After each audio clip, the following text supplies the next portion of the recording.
take a look at the Middle East, but let's take a look at the facts. The facts are, for 35 years, there has been a harsh, brutal, miserable military occupation. There is a political settlement that has been supported by virtually the entire world, including the Arab states, the PLO, Europe, Eastern Europe, Canada. Didn't Barack put that on the table? No, he did not. The Barack proposal in Camp David, in the Barack Clinton proposal, in the United States, you cannot find a map. Here's what you find when you look at a map. 5 cantons, all surrounded by Israeli settlements, infrastructure development, and so on, which also incidentally guarantee Israel control over the water resources. This does not rise to the level of South Africa 40 years ago, when South Africa established the Bantustans. That's the generous, magnanimous offer. Okay. And there's a good reason why maps weren't shown, because as soon as you look at the map, you see it. Let me just say, Arafat didn't even bother putting a counter-proposal on the table. That's not true. The problem that people look at now, the Middle East, is they say it's spun out of control. How do you get back to... We look at our own position, and we discover what I just described, that for 25 years, the United States has blocked the political settlement, which is supported by the majority of the American population and by the entire world, except for Israel. We take a look at Camp David, and we see, yeah, it was the same. The United States was still demanding a Bantustan-style settlement and rejecting the overwhelming international consensus and the position of the American people. We then discover that the United States immediately moved to enhance terror in the region. So let's continue.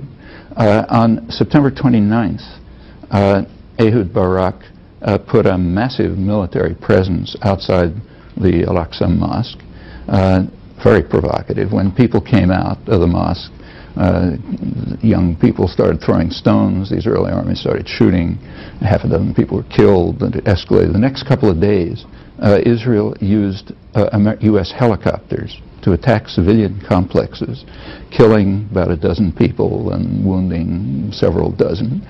Clinton reacted to that on October 3rd by making the biggest deal in a decade to send Israel new military helicopters.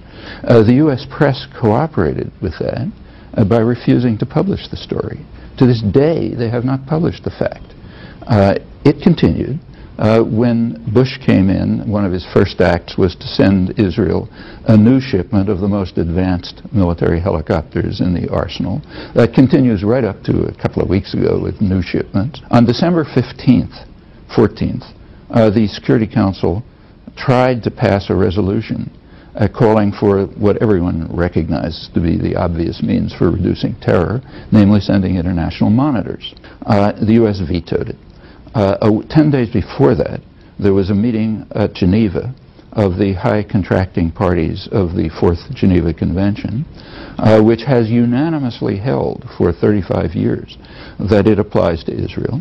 The meeting condemned the Israeli settlements as illegal, condemned a list of atrocities, willful destruction of property, murder, trials, torture, and so on and so forth. What happened to that meeting? Oh, I'll tell you what happened to that meeting. The U.S. boycotted it. Therefore, the media refused to publish it. Therefore, no one here knows that the United States once again enhanced terror by refusing to recognize the applicability of conventions which make virtually everything the United States and the Israel are doing there a grave breach of the Geneva Conventions, which means a war crime. The United States is obligated as a high contracting party to prosecute violations of those conventions. That means to prosecute its own leadership for the last 25 years. Book writers like Bernard Lewis say what went wrong, that in fact there might be a clash of civilizations between an Islamic culture and a Western Judeo-Christian culture. They resent us. There's enormous amounts of hatred, and it goes back in history because of resentment. Yes, there's hatred against us. Why? In 1958, the U.S. government faced, we know from internal records, 3 major crises in the world. North Africa, Middle East, and Indonesia, all with oil-producing states, all Islamic states. President Eisenhower, in internal discussion, observed to his staff, that I'm quoting it now, there's a campaign of hatred against us in the Middle East, not by governments, but by the people. The National Security Council discussed that question and said yes, and the reason is there's a perception in that region that the United States supports status quo governments which prevent democracy and development, and that we do it because of our interest in Near East oil.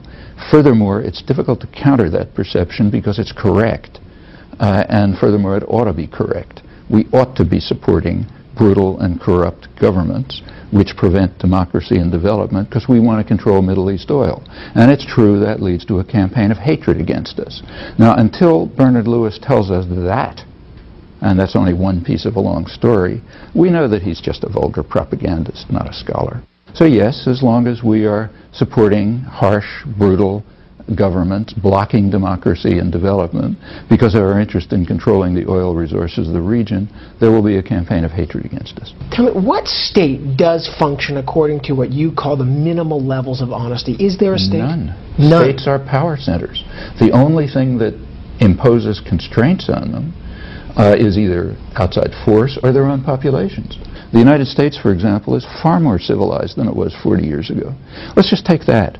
This March happened to be the 40th anniversary of the public announcement by the Kennedy administration that the U.S. Air Force is bombing South Vietnam. No U.S. president today, or for the last 20 years, could conceivably do what Kennedy could do with total impunity 40 years ago. And the reason is because there was massive popular protest. It also spawned the contemporary civil rights movement, the feminist movement, the environmental movements, and all sorts of other things, and it imposed important constraints on straight violence. In fact, that's how we got rid of slavery. That's how we got rid of feudalism. What will the state look like at the end? At the end, I think states ought to dissolve, because I think they're illegitimate structures, but that's a long time. That's it.